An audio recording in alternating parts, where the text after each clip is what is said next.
우리는 더 열심히 살아가기 위해서 계획을 세웁니다.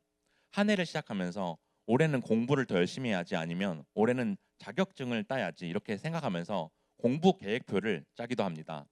아니면 올해는 다이어트를 위해 운동을 열심히 할 거야 이렇게 다짐하면서 헬스장을 등록하기도 합니다. 그리고 MBTI가 J인 친구들은 아마도 더 계획을 잘 세울 것입니다. 그런데 그렇게 계획을 세워서 막상 실천하려고 하면 계획대로 잘 되나요? 잘 안 됩니다. 부지런하게 계획대로 해내기가 매우 어렵습니다. 왜냐하면 우리는 제약된 본성에서 나오는 게으름과 끊임없이 싸워야 하기 때문입니다.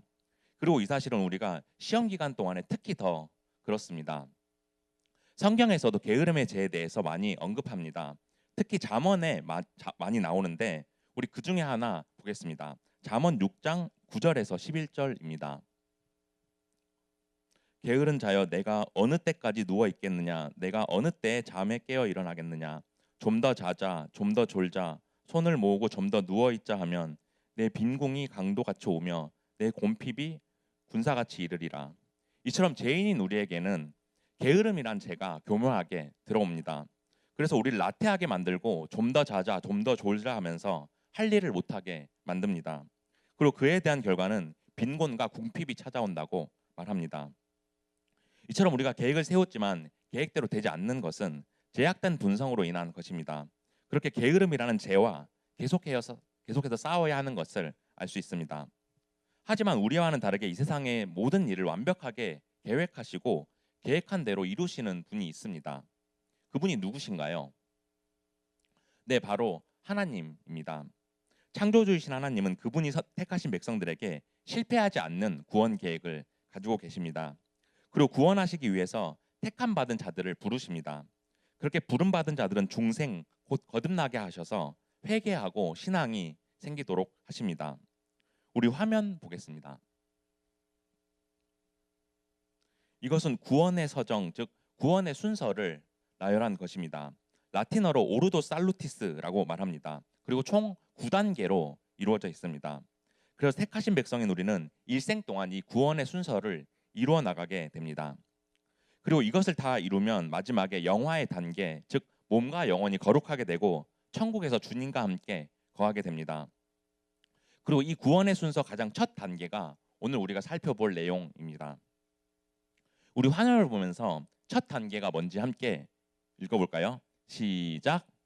소명. 한 번 더 읽어볼까요? 첫 단계 함께 읽어볼까요? 시작. 소명. 네, 소명은 부르심을 말하는 것이고 영어로는 콜링이라고 합니다. 그리고 부르심의 단계는 두 가지로 나눠져 있습니다. 바로 외적 부르심과 내적 부르심입니다. 외적 부르심은 사람들을 복음으로 초청하는 것입니다. 이것은 이제 교회에 막 나온 친구들 혹은 교회에 그냥 나오기만 하는 친구들을 말합니다. 그리고 내적 부르심은 효과적인 부르심, 곧 유효가 있는 부르심을 말합니다. 이 단계를 지나면 중생하고 회심하는 효과를 가져옵니다. 곧 거듭나서 죄를 회개하고 믿음이 생기는 것입니다. 따라서 내적 부르심이 있어야 우리가 구원을 받게 되는 것입니다. 그리고 이것은 우리가 할 수 있는 것이 아니라 하나님의 계획이고 성령님이 하시는 일입니다. 이 부르심에 관해서 언급하고 있는 대표적인 성경 이야기가 있습니다. 우리 사도행전 16장 14절 보겠습니다. 두아디라시에 있는 자색 옷감 장사로서 하나님을 섬기는 루디아라 하는 한 여자가 말을 듣고 있을 때 주께서 그 마음을 열어 바울의 말을 따르게 하신지라. 두아디라는 소아시아 도시에 있는 한 도시인데 바울이 교회를 세운 도시입니다. 바울은 2차 전도 여행 때 두아디라에 교회를 세우고 거기서 설교를 했습니다. 그런데 이때 주께서 옷을 팔던 여인 루디아의 마음을 열고 바울이 말하는 것에 주목하게 하셨다고 말합니다. 그런데 여기서 루디아가 바울의 설교를 듣게 된 일, 이것이 바로 외적 부르심입니다. 그리고 루디아가 마음을 열고 바울의 말을 따르게 된 일, 이것이 바로 내적 부르심입니다. 그래서 루디아에게는 이때 외적 부르심과 내적 부르심이 함께 일어난 것입니다. 따라서 내적 부르심이 있기 전에 먼저 외적 부르심이 있는데 그것은 복음의 말씀을 듣게 하는 것입니다. 그래서 사람이 중생을 하기 전에는 먼저 설교의 말씀을 듣는 것이 선행됩니다. 이에 벨기에 신앙 고백서 24조에서는 이렇게 말합니다. 신앙은 말씀을 들음으로써 인간 안에 생성되고 중생 즉 회심과 성화에서의 인간의 갱신을 일으킨다. 그러므로 외적 부르심 곧 설교의 말씀은 어느 곳이든 선택받은 자들과 선택받지 못한 자들 모두에게 임합니다. 그렇게 임하는 외적 부르심은 선택받은 자들이 자신이 죄인임을 깨닫고 하나님의 계시를 알 수 있게 하는 것입니다. 그런데 말씀을 듣고 나서 사람들의 의지나 능력으로 내적 부르심이 있는 것이 아닙니다. 그것은 하나님이 택하신 백성들에게 행하시는 것입니다. 따라서 구원을 위해서는 말씀을 듣게 되는 외적 부르심이 있어야 하고 그 다음에 내가 선택받은 것을 알고 내가 죄인임을 깨닫는 내적 부르심이 있어야 합니다. 그리고 이것이 우리 주변에 소중한 사람들을 전도해야 하는 이유입니다. 왜냐하면 그 중에서 선택받은 자들이 있을 수도 있기 때문입니다. 그래서 먼저 말씀을 듣게 해야 자신이 선택받은 것을 알게 되는 것입니다. 이처럼 외적 부르심과 내적 부르심의 단계를 구분하는 것은 초대교회의 위대한 교부 어거스틴에 의해서 발견되었습니다. 그리고 우리 개혁주의의 대표적 신학자인 존 칼빈이 차용하면서 우리 개혁주의의 교리가 되었습니다. 그리고 내적 부르심의 단계에서 말씀을 적용시키는 것이 바로 성령님의 사역인 것입니다. 그리고 이 성령님의 사역은 오직 하나님께 선택받은 자들에게만 적용되는 일입니다. 하지만 예로부터 이 교리를 반대하는 사람들이 있었습니다. 그들은 설교의 말씀을 듣고 복음을 소용하거나 거부하는 것은 인간의 자유의지로 가능하다고 말했습니다. 대표적으로 고대 영국에 펠라기우스라는 수도사가 있었습니다. 그는 인간 스스로가 구원의 복을 받을 수도 있고 받지 못할 수도 있다고 주장했습니다. 하지만 그는 종교회의에서 이단으로 정죄되었습니다. 그리고 후대에 이와 비슷한 주장을 한 사람이 또 있었습니다. 우리가 겨울 성경학교 때도 살펴보았는데 자주 들어보았던 네덜란드의 알미니우스라는 신학자입니다. 그는 구원받는 것이 하나님과 인간이 협력하는 일이라고 주장하는 세미 펠라기우스, 반 펠라기우스주의를 가지고 있었습니다. 그리고 복음은 모든 사람들에게 보편적으로 베풀어지는 것이고 모든 사람이 원하고 선택한다면 궁극적인 구원에 이를 수 있다고 주장했습니다. 하지만 이러한 그의 사상은 도르트 회의에서 이단으로 정죄되었습니다. 그러므로 외적 부르심의 단계는 모든 사람들에게 신앙을 받아들일 것을 권면하고 복음을 제시하는 것입니다. 그리고 이 외적 부르심은 설교의 말씀을 듣는 모든 사람들에게 차별 없이 임하게 됩니다. 그래서 어느 시대, 국가 혹은 계급에 한정되지가 않습니다. 그렇게 의로운 자와 불의한 자, 선택받은 자와 선택받지 못한 자 모두에게 임하게 됩니다. 그런데 우리가 이렇게 생각할 수 있습니다. 그러면 하나님께 선택받은 사람들만 구원을 받는데 우리가 친구들을 교회로 전도하고 설교를 듣게 할 필요가 없지 않나요? 그런데 이렇게 생각해서는 안 됩니다. 왜냐하면 우리는 누가 선택받았는지 알 수 없기 때문입니다. 따라서 설교자는 누가 선택받았는지 알 수 없기 때문에 누가 앞에서나 보편적으로 설교를 해야 합니다. 그리고 설교자는 대상을 선택받은 자들에게만 한정하는 것이 불가능합니다. 따라서 설교를 듣게 하는 외적 부르심은 먼저 사람들을 내적 부르심으로 초대하는 것입니다. 이를 통해 신앙이 생겨서 예수님을 영접하라는 은혜로의 부르심이고 조건적으로 구원을 약속하는 것입니다. 그러므로 우리 중에 어느 누구도 선택된 자를 알 수가 없기 때문에 누구에게나 설교를 듣도록 해야 하는 것입니다. 왜냐하면 그 중에 선택받은 자들은 신앙이 생기게 되고 성화의 과정을 통해 결국 구원에 이르기 때문입니다. 우리 마가복음 16장 15절 16절 보겠습니다. 또 이르시되 너희는 온 천하에 다니며 만민에게 복음을 전파하라. 믿고 세례를 받는 사람은 구원을 얻을 것이요 믿지 않는 사람은 정죄를 받으리라. 이 말씀처럼 우리는 선택받은지 알 수 없는 온 천하의 만민에게 복음을 전해야 합니다. 그렇게 사람들에게 외적 부르심이 먼저 선행되어야 내적 부르심이 있어서 구원을 받게 됩니다. 그리고 바로 이것이 모든 민족 안에서 선택받은 자들을 모으시는 하나님의 방법인 것입니다. 그러므로 우리가 이렇게 생각하면 쉬울 것 같습니다. 성부 하나님은 구원을 계획하십니다. 그분은 세상을 창조하기 전부터 구원받을 사람을 선택하셨습니다. 그리고 성자 하나님이 십자가에서 죽으심으로 하나님의 구원 계획을 완성하셨습니다. 그리고 예수님이 세례 받으실 때 이 땅에 오신 성령 하나님은 이 구원 계획을 인간들에게 적용시키십니다. 이렇게 성령님은 하나님이 부르신 택함 받은 자들에게 하나님을 알게 하시고 구원받도록 하십니다. 그래서 예수님을 믿는 자들에게는 새 영과 새 마음을 주셔서 구원받도록 하십니다. 우리가 이 사실을 통해서 하나님께서 왜 우리를 택하시고 어떻게 만들어 가시는지 오늘 살펴보기를 원합니다. 그럴 때 하나님을 부르신 하나님의 계획을 알고 우리를 부르신 하나님의 계획을 알고 그 뜻을 이루어 나가는 저와 여러분들이 되기를 주님의 이름으로 축복합니다. 첫째로 우리를 부르신 이유는 구원의 확신을 주시기 위함입니다. 하나님은 택하신 백성들에게 구원의 확신을 주시기 위해서 내적 부르심을 주셨습니다. 그렇게 죄인인 우리를 택해 주시고 영원한 생명을 누리도록 하셨습니다. 오늘 본문 13절 보겠습니다. 우리 함께 읽어볼까요? 시작. 주께서 사랑하시는 형제들아, 우리가 항상 너희에 관하여 마땅히 하나님께 감사할 것은 하나님이 처음부터 너희를 택하사 성령의 거룩하게 하심과 진리를 믿음으로 구원을 받게 하심이니. 하나님이 데살로니가 교회 성도들을 택하신 것은 구원을 받게 하기 위함이라고 말합니다. 그들이 구원을 받아 영원한 생명을 누리는 것은 예로부터 간절했던 소망이었습니다. 왜냐하면 그리스도인들은 구약 시대부터 장차 그들을 구원하실 메시아를 기다렸기 때문입니다. 또한 구원을 주시기 위해 성령님께서 그들을 거룩하게 하시고 진리를 믿게 하신다고 말합니다. 따라서 우리는 성령님 안에서 거룩하게 되고 진리를 믿어야 합니다. 그리고 이 사실은 진리를 믿지 않는 자들, 곧 하나님의 말씀이 아닌 세상의 것들을 쫓는 자들과는 대조됩니다. 우리 데살로니가 후서 2장 12절 보겠습니다. 진리를 믿지 않고 불의를 좋아하는 모든 자들로 하여금 심판을 받게 하려 하심이라. 하나님이 주신 진리의 말씀을 믿는 자만이 구원을 받게 됩니다. 하지만 진리를 믿지 않고 불의를 좋아하는 자들은 세상의 것을 쫓는 자들이고 이들은 결국 심판을 받게 된다고 말합니다. 따라서 진리의 말씀을 믿을 때 우리가 구원의 확신이 생기는 것입니다. 그리고 이 믿음이 생길 수 있도록 하나님은 택하신 백성을 부르십니다. 우리는 전적으로 부패하고 무능하기에 스스로 하나님의 말씀을 알 수 없습니다. 그러므로 죄인인 우리가 하나님을 택하신 것이 아니라 하나님이 우리를 불러주셔야 말씀을 알게 되는 것입니다. 우리 로마서 3장 10절 11절 보겠습니다. 로마서 3장 10절 11절 보겠습니다. 제가 읽겠습니다. 기록된 바 의인은 없나니 하나도 없으며 깨닫는 자도 없고 하나님을 찾는 자도 없고.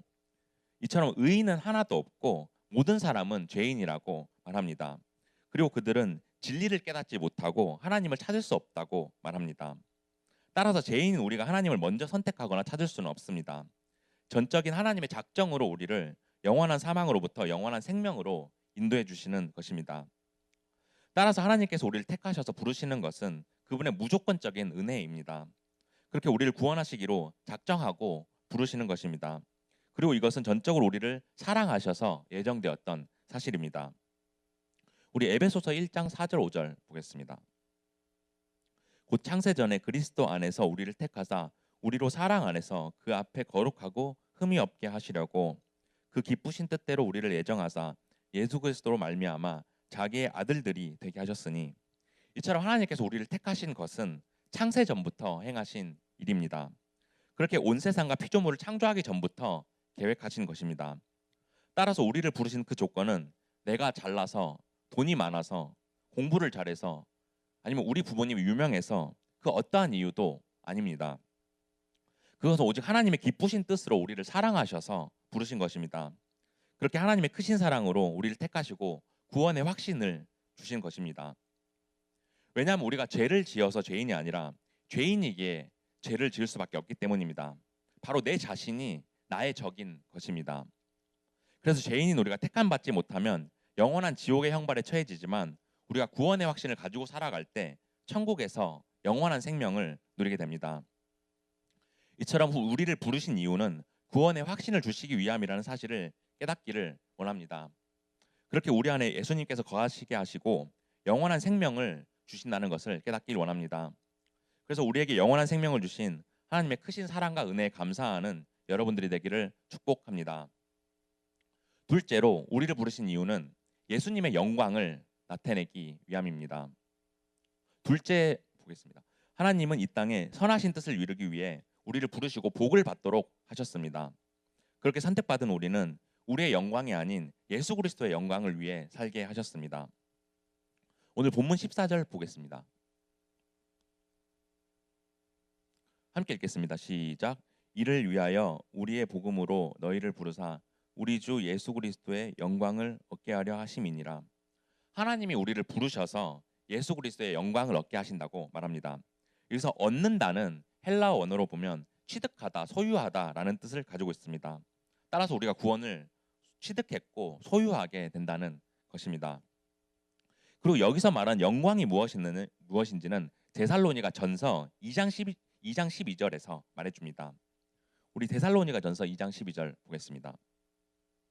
이는 너희를 부르사 자기 나라와 영광에 이르게 하시는 하나님께 합당히 행하게 하려 함이라.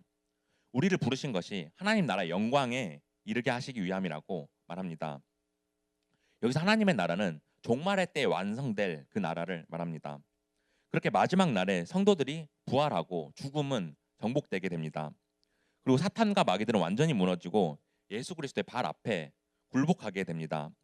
그렇게 하나님의 나라는 완성되어 하늘 보좌 우편에 앉아 계신 예수님의 영광에 우리가 참여하게 됩니다. 그리고 이렇게 영광을 누리는 자들을 부르시는 기준은 오직 예수 그리스도의 복음을 믿는 것입니다. 그래서 우리가 예수님을 믿게 하시는 이유는 하나님 나라의 영광을 누리고 이 땅에서도 예수님의 영광을 알게 하기 위함입니다. 그래서 우리는 이 땅에서 우리의 영광이 아닌 그리스도의 영광을 소망해야 합니다. 왜냐하면 이 땅의 영광은 언젠가는 사라질 헛된 것이기 때문입니다. 이 땅에서 우리가 아무리 영광을 누리고 화려한 삶을 살아도 언젠가는 죽어서 없어질 것이기 때문입니다. 그러므로 우리는 잠깐 지나가는 이 땅의 삶 가운데서 예수 그리스도를 오직 나의 구주로 고백하고 예배를 드리는 것이 우리가 할 일입니다.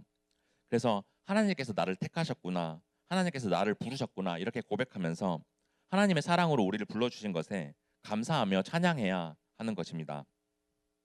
또한 우리가 어려운 상황과 환경에 처할지라도 절대 좌절하고 낭망할 필요가 없습니다.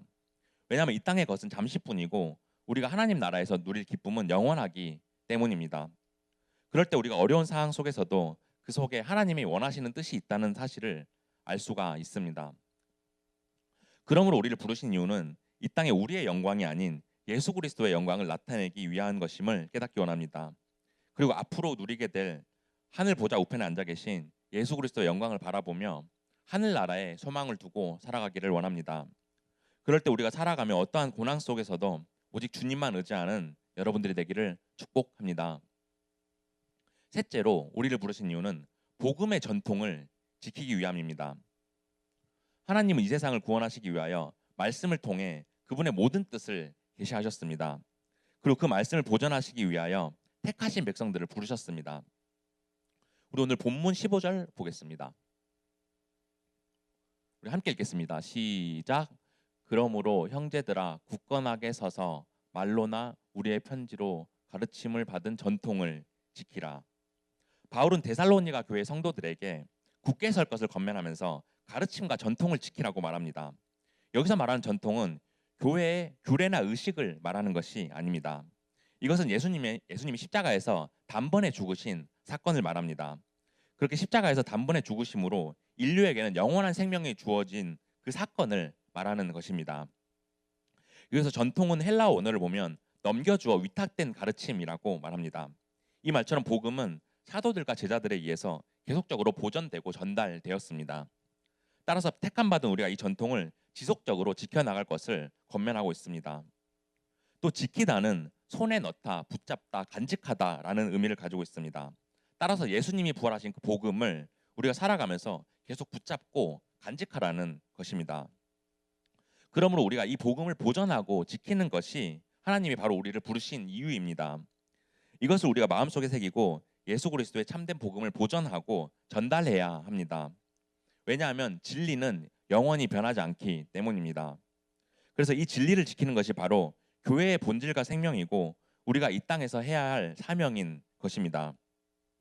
하지만 우리는 교회의 전통이 아닌 세상의 전통을 따를 때가 많습니다. 그렇게 우리를 죄의 길로 빠뜨리는 거짓된 가르침에 넘어가게 됩니다. 그래서 세상의 유혹을 쫓으면서 명예와 부, 정욕과 쾌락을 추구합니다. 하지만 그것이 주는 즐거움은 일시적인 것이고 그것을 쫓는 자들의 결과는 영원한 죽음입니다. 그러므로 우리는 세상이 말하는 즐거움이 아니라 하나님이 주신 사명을 따라가야 하는 것입니다. 그리고 사탄과 마귀가 세상의 문화로 우리를 무너뜨리려고 한다는 사실을 우리가 알아야 합니다. 악한 영들이 우리를 끊임없이 유혹한다는 것을 분별하고 그것에 흔들리지 말아야 합니다. 이 땅에서 우리가 살아가면서 영적 전쟁이 있다는 사실을 깨달아야 합니다. 그들은 우리가 죄를 짓게 만들고 그 죄로 결국 멸망의 길로 빠뜨린다는 것을 깨닫고 말씀과 기도로 우리를 지켜내야 합니다. 그럴 때 하나님께서 힘을 주시고 능력을 주셔서 우리가 영적 전쟁에서 승리할 수가 있습니다. 설교 서론에서 말했던 것처럼 게으름도 사탄이 주는 마음입니다. 우리 친구들이 지금 시험 기간인데 기도로 나태와 게으름을 이겨내야 합니다. 그리고 우리가 공부하는데 방해하는 나쁜 영들을 기도로 끊어내야 합니다. 우리가 우리의 힘으로는 잘 이겨내기가 어렵습니다. 그래서 항상 근신하고 기도하며 마음을 지켜야 하는 것입니다. 그럴 때 우리가 겪게 되는 영적 전쟁에서 승리할 수가 있습니다. 또한 종말의 때에 서 있는 우리가 예수님이 재림하시고 하나님의 나라가 언제 올지 모른다는 사실 또한 꼭 기억해야 합니다. 그날은 바로 오늘이 될 수 있고 내일이 될 수도 있습니다. 이 사실을 기억하고 하나님이 보시기에 합당한 삶을 살아가야 합니다. 그래서 마지막 날에 하나님이 우리를 심판하신다는 사실에 경각심을 가지고 참된 그리스도인으로 살아가야 합니다. 그리고 이렇게 참된 그리스도인으로 살아갈 때 우리가 예수 그리스도의 복음을 지키고 하나님이 주신 사명을 감당할 수가 있습니다. 그리고 이것이 바로 우리를 부르신 이유라는 사실을 꼭 기억하기를 원합니다. 그래서 복음의 전통을 지키고 우리 공동체와 교회를 잘 지켜나가는 저와 여러분들이 되기를 축복합니다. 이제 말씀을 맺겠습니다. 사랑하는 고등부 친구들, 하나님 우리를 선택하셔서 우리를 불러주시고 구원받도록 하셨습니다. 그리고 성령님을 통해서 우리가 말씀을 듣고 복음을 알 수 있도록 하셨습니다. 그리고 이 사실은 창세전부터 우리에게 계획하셨고 그것을 반드시 이루셔서 우리가 하나님의 그 크신 사랑에 감사하도록 하셨습니다. 그리고 우리를 부르신 이유를 알고 하나님이 주시는 사명을 감당하기 위해서 우리가 죄의 유혹과 나쁜 영들을 이겨내야 합니다. 그래서 이것들을 이겨내기 위해 말씀과 기도로 살아야 합니다. 이렇게 우리가 예수님의 복음을 붙잡고 간직할 때 하나님의 선하신 뜻을 이루는 것입니다. 그리고 선택받은 우리는 이 땅의 영광이 아니라 하늘의 영광에 소망을 두고 살아야 합니다. 그럴 때 우리가 하나님 나라에서 보좌 우편에 앉아 계신 예수 그리스도의 영광에 참여하게 됩니다. 그래서 우리가 이 땅의 거짓된 가르침이 아닌 복음의 전통을 보존하고 지켜내야 합니다. 그러므로 우리에게 영원한 생명을 주시려고 불러주신 하나님께 먼저 감사하기를 원합니다. 그래서 온 마음을 다해 예배드리고 기쁘게 그분을 찬양하기를 원합니다. 또 우리가 시간을 내어서 개인 경건의 시간을 가지길 원합니다. 그래서 우리가 구원의 확신을 가지기 위해 말씀을 듣고 깨닫기를 원합니다. 그리고 주신 말씀을 붙들고 기도할 때 하나님이 우리에게 주신 사명을 붙들고 그분의 뜻을 이루기를 원합니다. 한 주간도 시험 기간 동안 힘들 때마다 기도하는 여러분들이 되기를 원합니다. 그렇게 공부하는데 지혜를 달라고 나태와 게으름을 이겨내게 해달라고 기도할 때 성령님께서 항상 여러분들과 함께 하시고 그 기도가 응답되기를 원합니다. 그렇게 우리를 부르신 하나님의 크신 은혜를 기억하면서 세상에 담대히 나아가는 저와 여러분들이 되기를 주님의 이름으로 축복합니다.